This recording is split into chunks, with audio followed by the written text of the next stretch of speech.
Hospital infections are a great danger to the patients, and it causes tremendous challenges to the healthcare providers. Infections that arise in the community are often easy to treat, but the infections that occur within the hospital during the treatment are the ones which are due to highly antibiotic resistant organisms, and of which we have very few antibiotics providing protection for the patients in the intensive care units and also in the operation theaters. Challenge must be met with strong hospital policies and a good awareness among all the healthcare providers, whether they are doctors, nurses, or patient handlers. Let us once again ensure that our patients are safe. We have the requisite knowledge about the microbiology of the hospital infections, the appropriate treatment for it, and we all work primarily towards preventing the infection rather than spending time, efforts, and money on treating the infection. I would like to emphasize on the fact that prevention of infection in post-operative cases, in our surgical cases, is very important. Goes to a great extent in the speedy recovery of our surgical patients, and also in particularly in cancer patients having undergone surgery, the lack of infection and early recovery helps in their getting into the adjuvant treatment as early as possible, which is very important as a part of their complete treatment. In surgical, here in Shankara, where we follow a strict aseptic precautions and antibiotic policies, hand hygiene care, which are being followed very strictly here.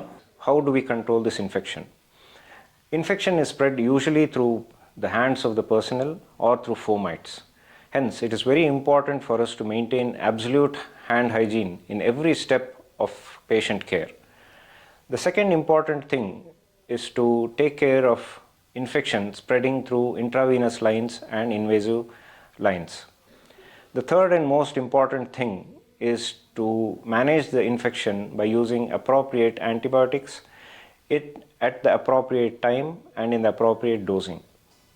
In today's context, infection is probably one of the most important risk factor of cancer mortality in patients worldwide.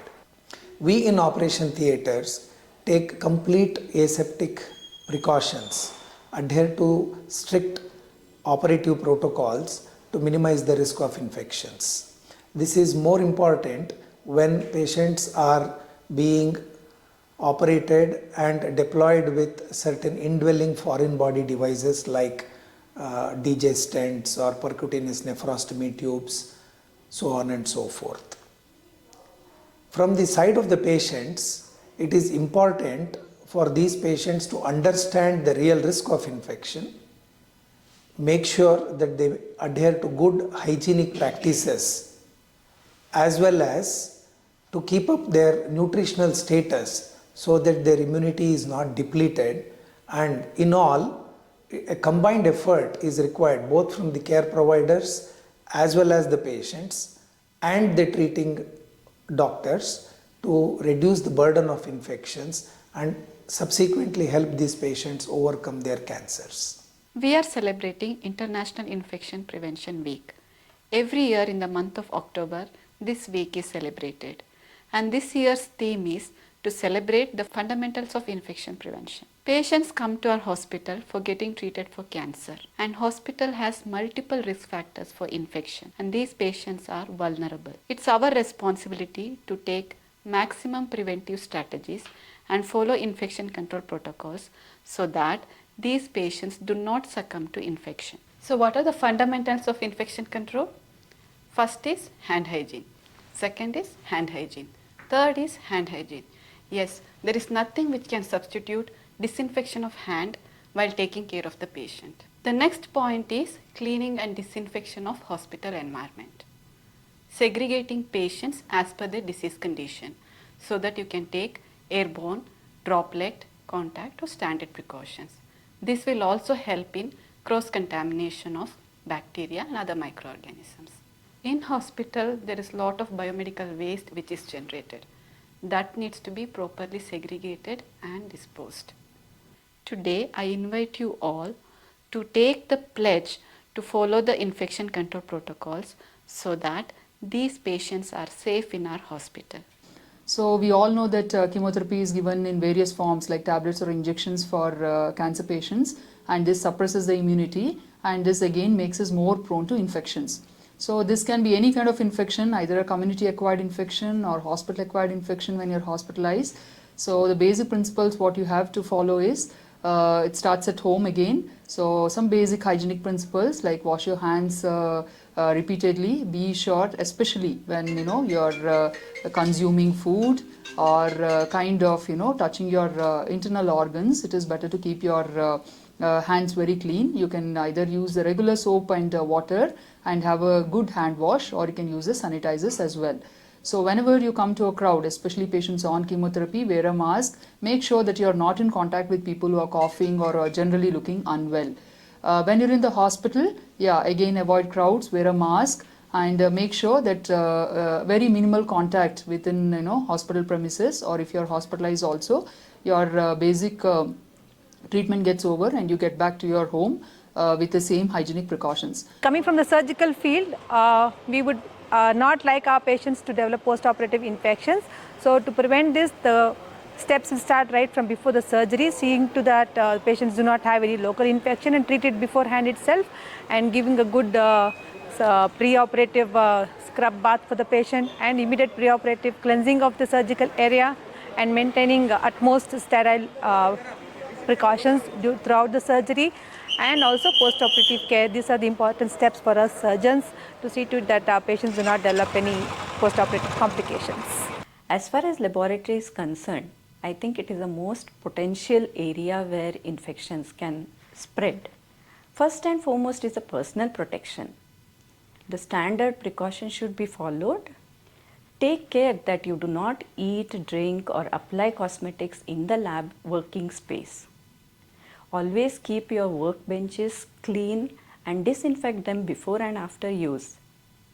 Make sure you are vaccinated before you start working in a laboratory. Very often we are exposed to sharps. This can happen in the sample collection area or while grossing with the sharp knives. So we have to be very careful when we are dealing with sharps. Avoid recapping of the needles. All the staff should know how to manage a spill in the laboratory.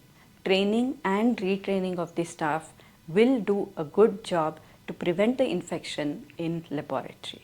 Among the fundamentals of infection prevention, the most important and effective measure is hand hygiene in the form of hand wash for healthcare professionals and hand wash for our dear patients and their families.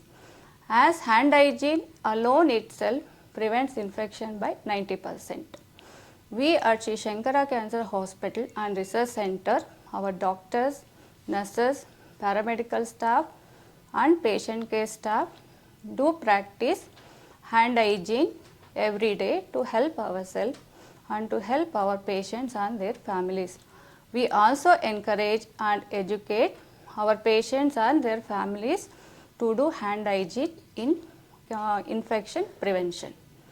On this special occasion, we request our other professional healthcare colleagues and public to join hands with us to be champion in spreading the words, not germs. ಎಲ್ಲರಿಗೂ infection control ವೀಕ್ನ ಹಾರ್ದಿಕ ಶುಭಾಶಯಗಳು. Infection control weak ಅನ್ನೋದು ಏನಕ್ಕೆ ಮಾಡ್ತೀವಿ ಅಂತ ಹೇಳಿದ್ರೆ, infection control week is awareness for all patients as well as staff that infection control is paramount in a cancer hospital. ಏನಕ್ಕೆ ಅಂತ ಹೇಳಿದ್ರೆ, ಕ್ಯಾನ್ಸರ್ ಪೇಷಂಟ್ಸು ಕೀಮೋಥೆರಪಿ, ಸರ್ಜರಿ ಸುಮಾರು ಟ್ರೀಟ್ಮೆಂಟ್ಗಳು ತೊಗೊಂಡಿರ್ತಾರೆ. ಇಮ್ಯುನಿಟಿ ಕಡಿಮೆ ಆಗಿರುತ್ತೆ.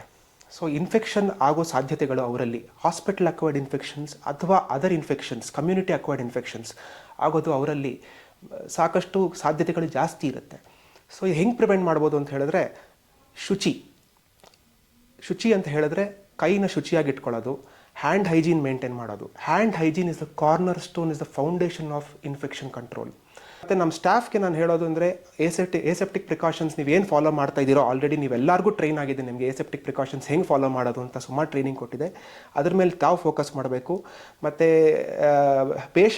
ಪೇಷಂಟ್ಸು ಮತ್ತು ಅಟೆಂಡರ್ಸು ಭಾಳಷ್ಟು ಮುಖ್ಯ. ಇದು ನಾವು ಹೇಳೋದು ಅಂತ ಹೇಳಿದ್ರೆ ಹ್ಯಾಂಡ್ ಹೈಜೀನ್ನ ಫಾಲೋ ಮಾಡಬೇಕು, ಹ್ಯಾಂಡ್ ರಬ್ ಯೂಸ್ ಮಾಡಬೇಕು. ಹ್ಯಾಂಡ್ ರಬ್ ಹೆಂಗೆ ಯೂಸ್ ಮಾಡಬೇಕು, ಕೈ ಹೆಂಗೆ ತೊಳ್ಕೋಬೇಕು ಅನ್ನೋ ಪೋಸ್ಟರ್ಸು ಎಲ್ಲ ವಾಶ್ ಬೇಸಿನ್ಗಳ ಹತ್ರ ಹಾಕಿದ್ದೀವಿ. ಎಲ್ಲಿ ನಿಮಗೆ ಕೈ ತೊಳೆಯೋಕ್ಕೆ ಆಗೋದಿಲ್ವೋ ಅವಾಗ ನೀವು ಹ್ಯಾಂಡ್ ರಬ್ ಯೂಸ್ ಮಾಡಬೇಕು. ಇದು ಮಾಡೋದ್ರಿಂದಾನೇ ನೀವು ನಿಮ್ಮ ಪೇಷಂಟ್ಸ್ಗೆ ಸೋಂಕು ರೋಗ ಬರೋದನ್ನು ತಡಿಬೋದು. Like we all know, infection control is an integral part of oncology, more so in pediatric oncology because we are dealing with children who are very sensitive and fragile, and many times they will not be able to voice out their complaints, which makes it more challenging to deal with infection in these children. So in our department we have adapted certain special policies which will help us deal with and in fact prevent infection in many of the children. So as a policy we are using chemoport insertion for most of the children so that we can avoid multiple handling, and the ease of administration of chemotherapy is also maintained. So by doing this, our sisters are also very well trained in infection control practices, and thereby we can minimize the infection in children and also handle them minimally and keep their treatment course very smooth. So we also have an infection control nurse who comes to counsel the children and parents multiple times. Apart from the general rules, we also emphasize on ensuring the food whatever is given to the child is freshly cooked, it is hotly served, and not whatever stored or those with have preservatives are generally avoided during the course of treatment. So by doing all this, we try to ensure that the child has a very smooth treatment duration, and also the treatment is complete on time, and thereby the outcome is also better and they can avoid as many admissions as possible. So this has really helped us all these days, and we hope to continue the same as well. Infection can occur in any route. It can be via airborne, it can be food, it can be waterborne, it can be through contact, it can be anything. Among these, airborne infections are one of the commonest ones. Face mask can prevent the spread of infections to a great extent. The next important thing is cough etiquette. Basically, when somebody coughs or sneezes, they leave out lots of droplets and infectious material out in the air. This can infect many others around you. So whenever you cough or sneeze, use a clean napkin or a tissue paper, which has to be effectively and safely discarded, followed by hand hygiene again. So these such small steps can help in preventing infections to a great extent. So today I'll be speaking about few conditions in hematology where precautions to be taken to avoid infections. So usually the most predominant cases in hematology would be leukemias and lymphomas when it comes to malignancy. So in all these patients, prevention of infection is very, very important. The to post chemotherapy, initial 7 to 10 days will be the time where the WBC count falls down and they are more prone for infection. So during that time, I request all the patients who all undergo chemotherapy to take only hot food, cooked food, and if you want to take non-veg, preferably avoid for at least 10 days after the chemotherapy. And if you want to meet any other people outside your relatives, or you want to attend any gathering, please wear a mask so that you will prevent from the respiratory infections. So respiratory infections and gastrointestinal infections are the most important infections which happens after chemotherapy. So please wear mask after the chemotherapy, and also please eat only hot and cooked food after the chemotherapy. And one more important thing, please do hand washing all the time before you eat, or if somebody comes to your home, please ask them also to do the same thing before they come and speak with you or they touch you anything. Namaste, I am Lieutenant Colonel Josie, Nursing Superintendent, Sri Shankara Cancer Hospital. As we celebrate the International Infection Control Week and its importance in healthcare, I am proud to say that we are managing infections in our hospital thanks to the robust processes that are in place, in-service training, and a motivated nursing team. We have strict protocols to prevent the spread of disease among patients and healthcare workers, wear appropriate personal protective equipments, sanitizing of our hands, and surface cleaning.